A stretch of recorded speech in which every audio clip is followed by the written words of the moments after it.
नमस्कार, मैं हूं आपके साथ रचना तिवारी। आइए नजर डालते हैं फटाफट खबरों की ओर। पश्चिम बंगाल भाजपा के अध्यक्ष सुकांत मजूमदार ने राज्य की मुख्यमंत्री और टीएमसी की मुखिया ममता बनर्जी पर तीखा हमला बोला है। सुकांत मजूमदार ने कहा कि आप विपक्षी गठबंधन INDIA का हिस्सा हैं, लेकिन इंडिया आपके साथ नहीं है, देश प्रधानमंत्री मोदी के साथ है। दरअसल हाल ही में ममता बनर्जी ने अपने एक बयान में कहा था कि आगामी लोकसभा चुनाव में भाजपा की विदाई तय है और पीएम मोदी के पास प्रधानमंत्री के रूप में सिर्फ 6 महीने का वक्त बचा है। सुकांत मजूमदार ने CAA लागू होने की बात कही और कहा कि CAA लागू होकर रहेगा और ममता बनर्जी इसे रोक नहीं पाएंगी। महाराष्ट्र के डिप्टी सीएम देवेंद्र फडणवीस ने मंगलवार को बताया कि केंद्र सरकार 2 लाख मीट्रिक टन प्याज की खरीद करेगी। फडणवीस ने बताया कि यह खरीद 2410 रुपए प्रति क्विंटल की दर से खरीदी जाएगी। फडणवीस ने कहा कि सरकार के इस कदम से प्याज किसानों को बड़ी राहत मिलेगी। फडणवीस ने कहा कि नासिक और अहमदनगर में प्याज की खरीद के लिए विशेष खरीद केंद्र बनाए जाएंगे। बता दें कि देवेंद्र फडणवीस का यह ऐलान ऐसे वक्त आया है जब प्याज उत्पादक किसान और व्यापारी केंद्र सरकार के उस फैसले का विरोध कर रहे हैं, जिसमें केंद्र सरकार ने प्याज के निर्यात पर 40% निर्यात शुल्क लगाने का फैसला किया है।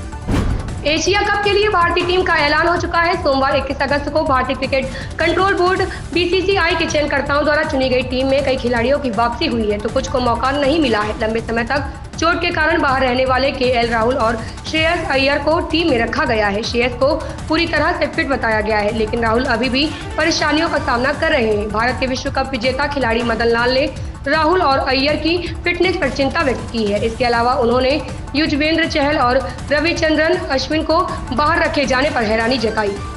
भारत अमेरिका समेत 14 देशों के साथ इंडो पैसिफिक इकोनॉमिक फ्रेमवर्क में शामिल हुआ है। IPEF के 4 स्तंभ हैं: आपूर्ति श्रृंखला, हरित अर्थव्यवस्था, निष्पक्ष अर्थव्यवस्था और व्यापार। पहले भारत ने इसके मात्र 3 स्तंभों आपूर्ति श्रृंखला, हरित अर्थव्यवस्था, निष्पक्ष अर्थव्यवस्था से जुड़ने के लिए सहमति जताई और व्यापार को अपने राष्ट्रीय हित के विपरीत बताते हुए इससे खुद को अलग कर लिया था। पर अब बताया जा रहा है कि भारत व्यापार स्तंभ से भी जुड़ने के लिए सहमत हो गया है। संयुक्त किसान मोर्चा समेत और नागरिक समाज के 32 संगठनों ने प्रधानमंत्री और वाणिज्य एवं उद्योग मंत्री को पत्र लिखकर IPEF के व्यापार स्तंभ में शामिल होने से उत्पन्न खतरे के प्रति सचेत करते हुए इनमें शामिल न होने का आग्रह किया है।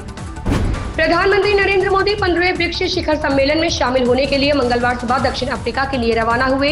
वह 22 से 24 अगस्त तक जोहानिसबर्ग में ब्रिक्स शिखर सम्मेलन में भाग लेंगे। 2019 के बाद पहली बार ब्रिक्स देशों ब्राजील, रूस, भारत, चीन और दक्षिण अफ्रीका के नेता एक मंच पर दिखाई देंगे। कोरोना महामारी और उसके बाद के वैश्विक प्रतिबंधों के उभरने के बाद व्यक्तिगत रूप से आयोजित होने वाला पहला ब्रिक्स शिखर सम्मेलन होगा। पीएम मोदी 24 अगस्त तक जोहानिसबर्ग में रहेंगे। इस दौरान वह चीनी राष्ट्रपति शी जिनपिंग से मुलाकात कर सकते हैं।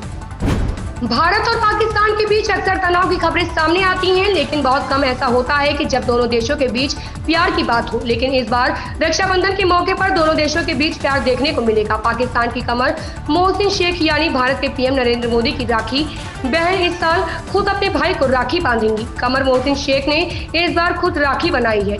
इसको लेकर उन्होंने पत्रकारों से बात की, कहा कि इस बार मैंने राखी खुद बनाई है। मैं उन्हें कृषि पर आधारित एक किताब भी उपहार में दूंगी, क्योंकि उन्हें पढ़ने का शौक है। करण जौहर की फिल्म रॉकी और रानी की प्रेम कहानी हाल ही में रिलीज हुई है। इस फिल्म में रणवीर सिंह और आलिया भट्ट की जोड़ी दर्शकों को काफी पसंद आई है, साथ ही फिल्म की कहानी भी। रॉकी और रानी की प्रेम कहानी ने सिनेमाघरों में बढ़िया कलेक्शन किया है। इस फिल्म में धर्मेंद्र और शबाना आजमी का लव एंगल भी ऑडियंस को काफी ज्यादा पसंद आया है। इस फिल्म के जरिए करण जौहर ने 7 साल के बाद वापसी की है, लेकिन फिल्म इंडस्ट्री के शख्स होने के कारण करण जौहर इस बात से बहुत खुश हैं कि हिंदी सिनेमा अपने पूरे जोश में वापस आ गया है और गदर 2 अच्छी कमाई कर रही है। नई फसल आने से खुदरा बाजार में टमाटर की कीमत 50 से 70 रुपए किलो पर पहुंच गई है। हालांकि दाम के नीचे आने तक सरकार लगातार 40 रुपए किलो के भाव से टमाटर बेचती रहेगी। हाल में टमाटर 250 रुपए किलो तक पहुंच गया था। उपभोक्ता मामलों के मंत्रालय के सचिव रोहित कुमार सिंह ने कहा कि मध्य प्रदेश जैसे राज्यों से नई फसल आने से टमाटर सस्ता होने लगा है। सरकार सहकारी संस्थाओं जैसे NCCF और NAFED के जरिए टमाटर को सब्सिडी के भाव पर बेच रही है।